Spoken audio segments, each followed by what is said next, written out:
Selamat siang. Halo Kabupaten Sijunjung, Sumatera Barat.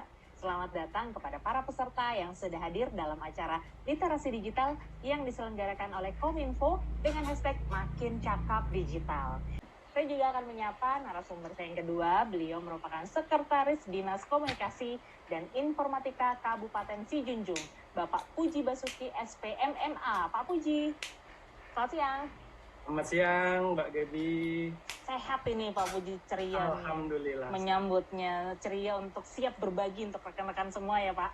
Iya, Mbak Gaby. Mantap. Nanti ketemu lagi di pemaparan Pak Puji Pak. Terima kasih. Baik, Mbak Gaby ya. Kita masuk ke pilar yang kedua, yaitu keamanan digital. Dengan subtema kenali dan pahami rekam jejak di era digital. Kadang-kadang bingung ya, rekam jejak emang kan udah dihapus kemarin kan, postingannya nggak jadi ditayangin lama-lama kemarin. Emang masih ada rekam jejaknya? Nah, kita cari tahu bersama ya, bersama Bapak Puji Basuki SPMMA yang akan menyampaikan pemaparan dan sharingnya kepada kita. Dipersilakan Bapak. Ya, terima kasih Kak Gaby. Iya Pak. Semua, Assalamualaikum warahmatullahi wabarakatuh. Waalaikumsalam. Salam sejahtera untuk kita semua. Alhamdulillah nih hari ini bisa bergabung. Dan tadi ya bersyukur sekali ini bisa mendengarkan langsung dari Mas Bram nih, dari Tri Speaker nih, yang selalu berjuang mencerdaskan kehidupan bangsa melalui public speaking. Baik, kali ini saya akan share screen dulu.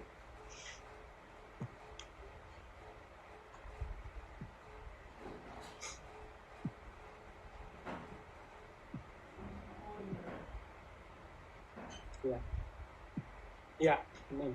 Kemudian juga salam kenal juga untuk Uda Abdul Aziz dari BRI Padang nih. Ada juga Bu Harneti, Ibu Guru dari SMA 2. Tadi sudah banyak disampaikan oleh Pak Hilbram ya, bagaimana pentingnya bahwa kita terkait media sosial ini yang saat ini tentu bukan hanya sebagai tapi sudah menjadi bagian dari hidup kita, ya tentu di era digital ini gitu. Nah, ini sekedar mungkin sudah banyak kita juga membaca atau dari narasumber yang lain. Ini yang memperlihatkan bahwa memang hari-hari kita itu bukan habis, sangat dominan terhubung ke internet dan terutama sekali sosial media. Nah, ini data dari survei via sosial yang bekerja sama dengan Hootsuite ya. Dia yang dirilisnya itu biasanya setiap bulan Januari, setiap tahun membuat survei. Nah, kalau pengguna internet ya dominan. Mungkin dari setiap orang ketika dia memegang smartphone, otomatis dia terhubung ke internet. Dan setiap memegang smartphone kemanapun tentu dia juga akan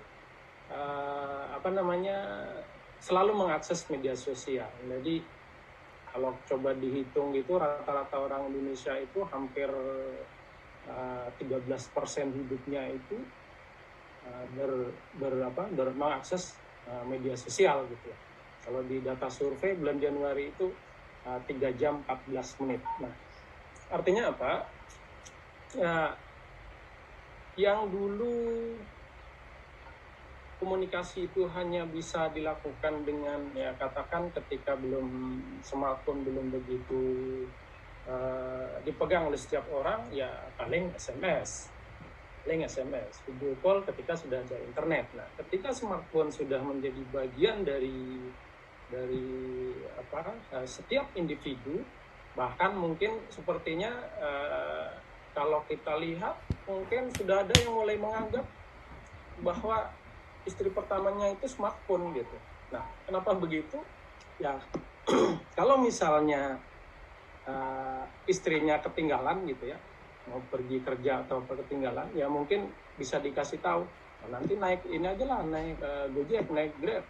Tapi ketika smartphone-nya ketinggalan, ya pasti kan sibuk, pasti balik itu, dibela-belain. Walaupun sudah jauh tetap balik lagi gitu. Nah, artinya apa? Smartphone sudah menjadi bagian dari setiap individu, dan tentu ini juga akan ada tentu dampak positifnya luar biasa, tetapi dampak negatifnya ya sebenarnya bukan tidak ada. Nah, itulah makanya saya akan mencoba melihat dari sisi jejak digital. Nah, oke.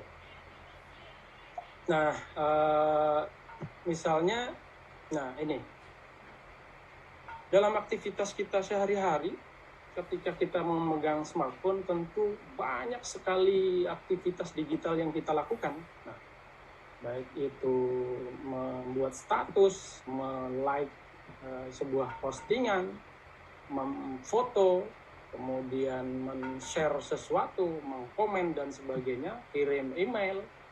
Nah, itu akan meninggalkan sebuah riwayat gitu ya, di dalam baik itu di smartphone kita sebagai device yang sendiri, ataupun ketika smartphone kita terhubung ke internet tentu meninggalkan riwayat di dunia maya, nah, secara online gitu. Artinya ya ada offline, ada online. Nah, semua aktivitas ini akan meninggalkan jejak, tentu jejak digital gitu. Nah ini kenapa sih jejak digital itu menjadi perhatian? Ya kalau jejak bukan digital, fisik, jejak kaki kita kena hujan ya mungkin sudah hilang. Nah, ketika jejak digital, apakah demikian? Nah, sudah banyak cerita atau katakan kasus gitu ya, yang kita juga sudah sering mendengar. Tadi Pak Hilbram juga sebenarnya sudah menyampaikan, banyak perusahaan itu ketika dia mau mencari tenaga profesional, terima kasih nih disarankan juga oleh Pak Ilbram tadi, silakan terhubung ke LinkedIn gitu ya. Kalau untuk profesional bisa nyarinya di situ. Artinya apa? Ya, yang dicari adalah memang jejak digital seseorang. Bagaimana kita profesional atau enggak? Nah, banyak dicari di LinkedIn. Apakah hanya dari itu saja? Tentu tidak. Kenapa? Karena semua aktivitas kita di dunia maya itu sebenarnya terekam. Makanya banyak kasus ada perguruan tinggi yang membatalkan seorang kandidat mahasiswa yang tadinya sudah dinyatakan diterima, tetapi terpaksa harus digagalkan. Karena apa?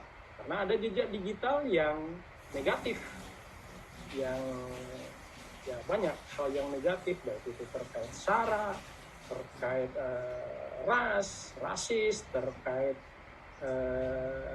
perlindungan terhadap lingkungan, terkait dengan perlindungan terhadap hewan dan binatang, nah, dan banyak hal lagi. Dan biasanya hal-hal demikian itu sangat marak kalau kita di Indonesia itu menjelang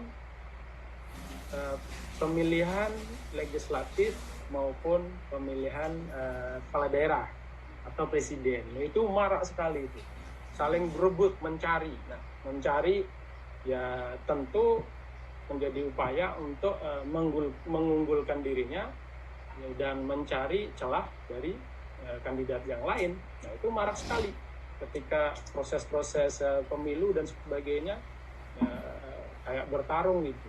Jadi yang postingan-postingan yang sudah bertahun-tahun bisa muncul lagi itu karena dicari. Dan jejak digital itu tidak bisa bohong. Artinya jejak digitalnya sebenarnya tidak salah. Jejak digital itu netral. Cuman apa yang diisikan itu yang tentu punya dampak, baik itu positif maupun negatif. Jejak digital tidak pernah salah karena dia hanya sebuah riwayat. Nah, tentu apakah hanya sekedar postingan, like dan sebagainya? Ya tentu tidak. Karena sekali lagi smartphone ini walaupun dia hanya satu, tetapi kita sebenarnya memegang berbagai macam perangkat. Nah, kalau dulu kita harus membawa kamera yang terpisah untuk pergi kemana, sekarang tidak perlu, cukup di smartphone-nya ada kamera. Kalau dulu yang bekerja di jurnalis harus liputan, merekam dan sebagainya, harus bawa voice recorder. Ya sekarang nggak perlu, karena di smartphone-nya sudah ada. Kemudian untuk merecord sebuah aktivitas video sudah ada di smartphone, termasuk sadar atau tidak sadar di smartphone pasti tertanam GPS. Artinya kemanapun pergerakan kita, selagi kita terhubung dengan internet, setting defaultnya pasti GPS-nya aktif. Nah, ini juga termasuk dalam jejak digital. Di mana posisi kita, di mana lokasi kita, hari ini kita kemana, ya itu semua terekam di dalam baik itu smartphone kita ataupun ya terekam di dunia maya yang kapanpun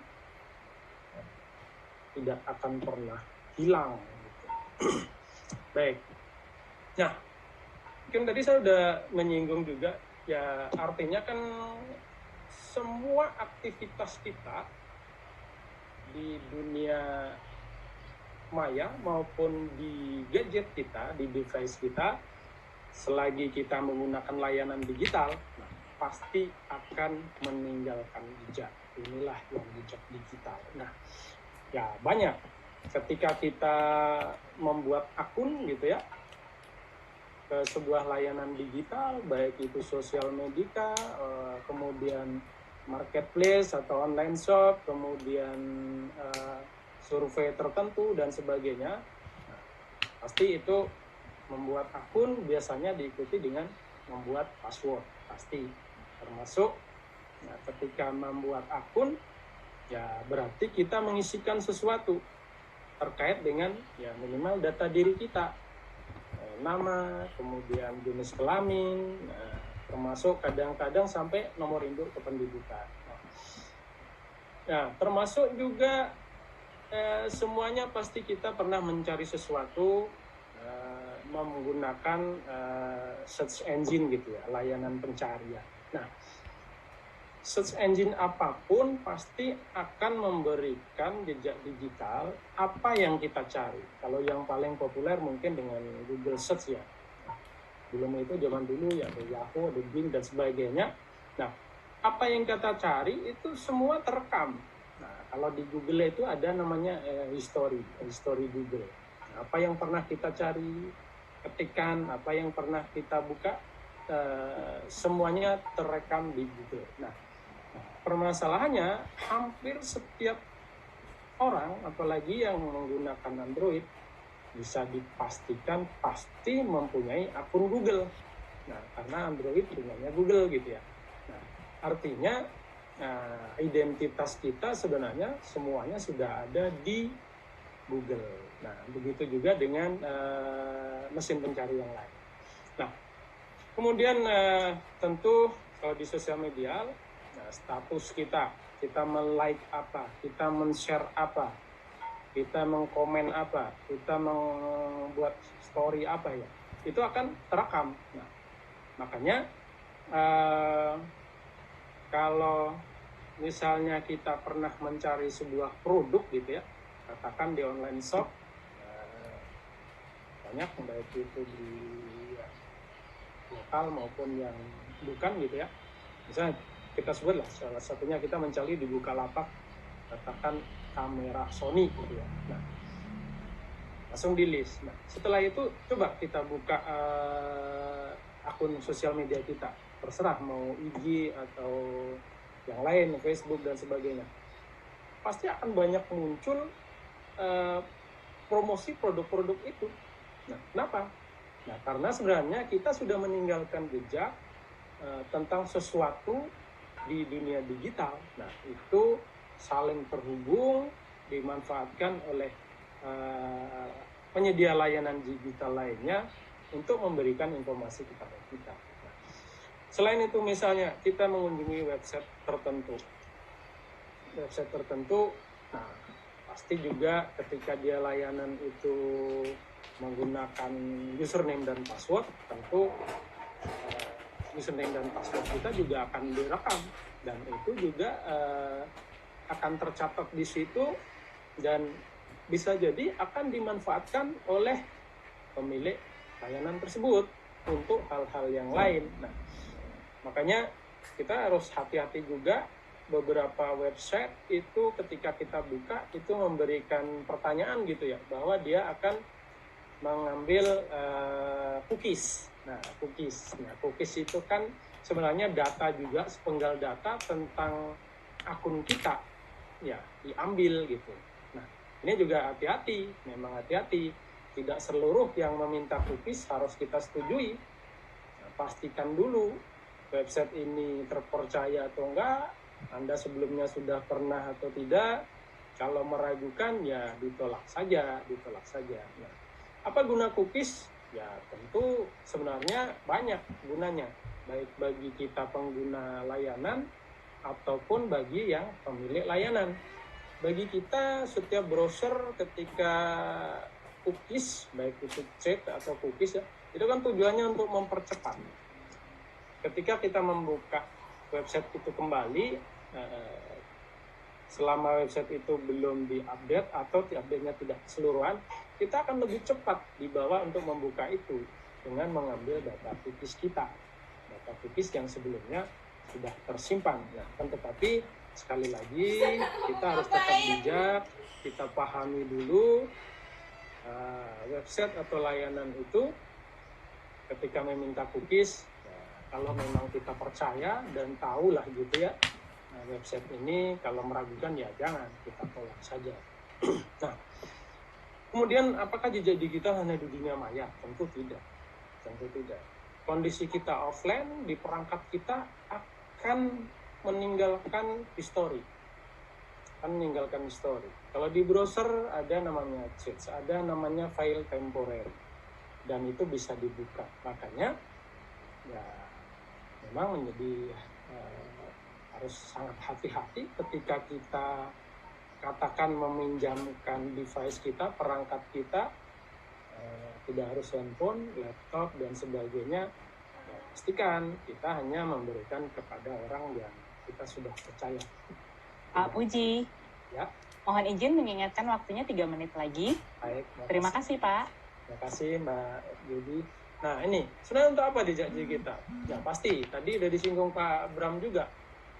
Perusahaan tertentu akan mencari kandidat yang akan dia gunakan itu pasti dia lihat rekam jejaknya di digital. Nah, makanya orang profesional atau tidak ya bisa saja dilihat, dicari jejaknya.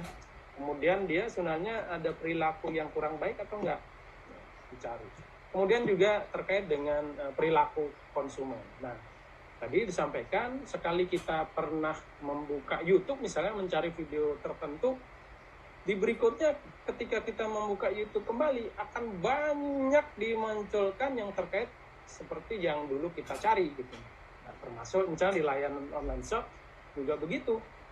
Nah, apa yang dulu pernah kita cari produk tahu-tahu banyak sekali ya. Kita belum mencari sudah di list semua. Nah, ini makanya apa yang dimanfaatkan adalah jejak digital kita yang tentu datanya, makanya ada istilah big data. Nah, disitulah ada kecerdasan buatan, artificial intelligence. Itu yang dipakai untuk menganalisis kita, perilaku kita, sikap kita, kebiasaan kita.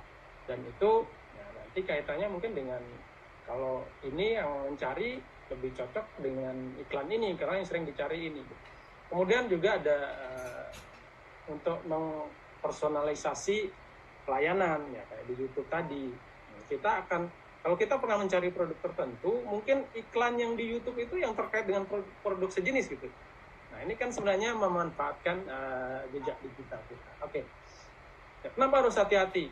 Kebocoran data, ya pasti. Kalau kaitannya itu kita jejaknya terkait dengan digital identity kita, ya tentu sangat berbahaya. Kemudian reputasi, ya iya, kalau tujuannya untuk mentarget seseorang, yang dicari pasti yang negatif terhadap diri seseorang gitu. Nah, kemudian apa catatan permainan? Walaupun ada teknik-teknik menghapus jejak digital di dunia maya, di sosial media, tapi sebenarnya itu merupakan hal yang tidak mungkin. Bisa seluruhnya bisa dihapus. Kemudian kejam. Kejam kenapa? Ya kalau yang negatif, ya tentu sangat kejam karena jejak digital tidak pernah bohong. Dia jujur.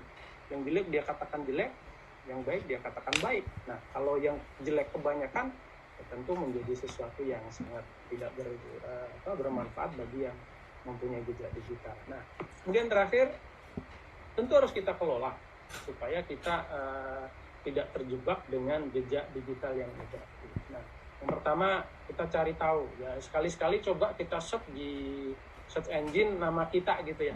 Kita lihat 2 halaman pertama itu apa aja sih. Mudah-mudahan yang baik-baik. Kalau yang sudah banyak negatif tentang diri kita ya harus hati-hati. Kemudian periksa cookies. Tadi disampaikan cookies itu panggalan data sebenarnya tujuannya untuk mempercepat ketika kita membuka sebuah website tertentu. Kemudian kadang-kadang kita juga punya aplikasi yang sebenarnya sudah tidak kita pakai. Kita uninstall saja gitu ya. Karena ya untuk apa nggak dipakai? Pertama membebani gadget kita, yang kedua ya jangan-jangan aplikasi itu punya reputasi yang tidak baik.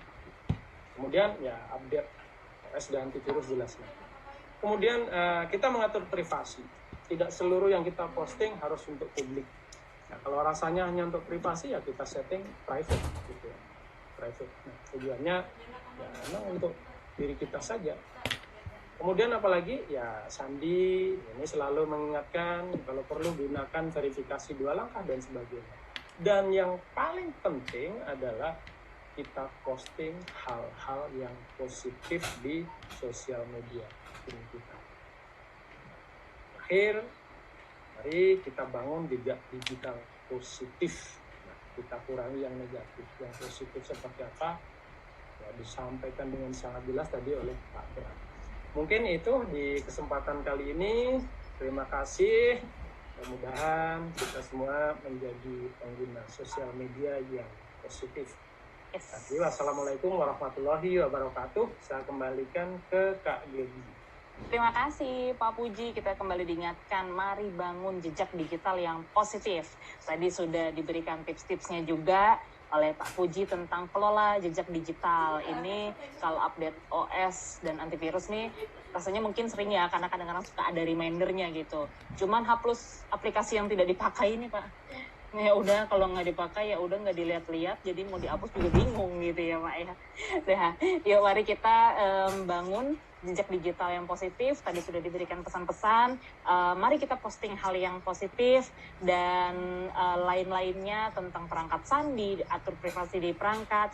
Teman-teman pasti sudah mencatat dan semua menjadi hal baik untuk kita. Terima kasih Pak Puji, kita ketemu di tanya jawab nanti ya Pak. Ada pertanyaan kedua untuk Bapak Puji. Pertanyaan dari Bagus asal Lampung lagi nih Pak.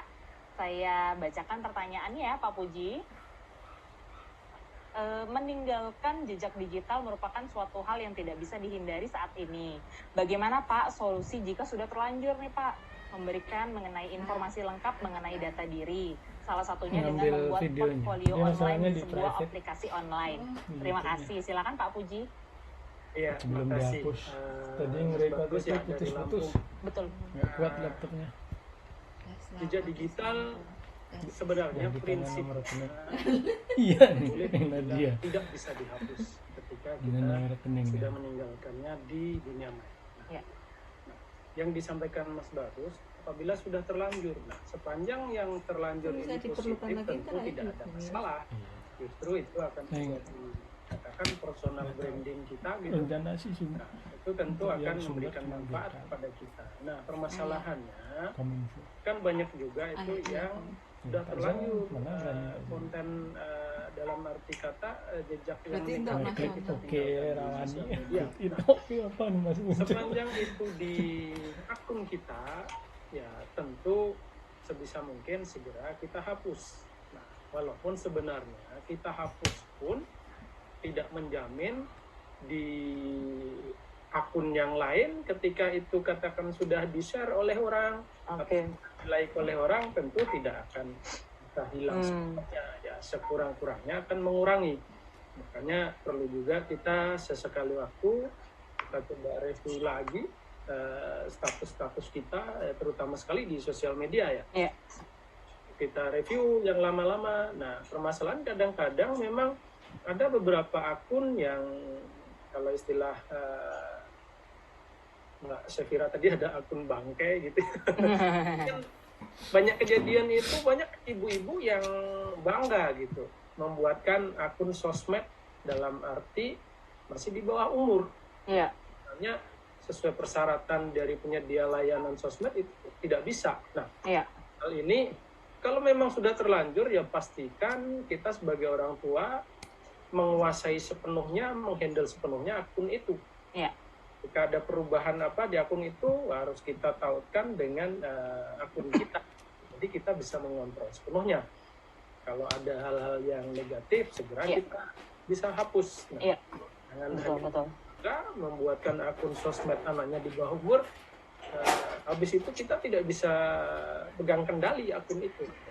Mungkin kalau sudah terlanjur ada konten yang negatif ya tentu segera kita hapus atau kurang-kurangnya kita private. Setiap sosmed kan menyediakan private, hanya kita yang tahu. Atau orang yang kita kasih tahu baru tahu. Betul. Jadi kita yang sifatnya positif ya tentu itu bagus. Untuk portfolio kita ya Pak? Portfolio kita tentu bagus. Itu dikatakan ya personal branding kita yang harusnya malah bisa dilihat orang lain. Baik. Siap. Terima kasih Pak Puji nih, jadi semangat untuk kita juga bahwa ya kalau sudah terlanjur ya kalau masih bisa dihapus yuk kita usahakan bisa kita hapus.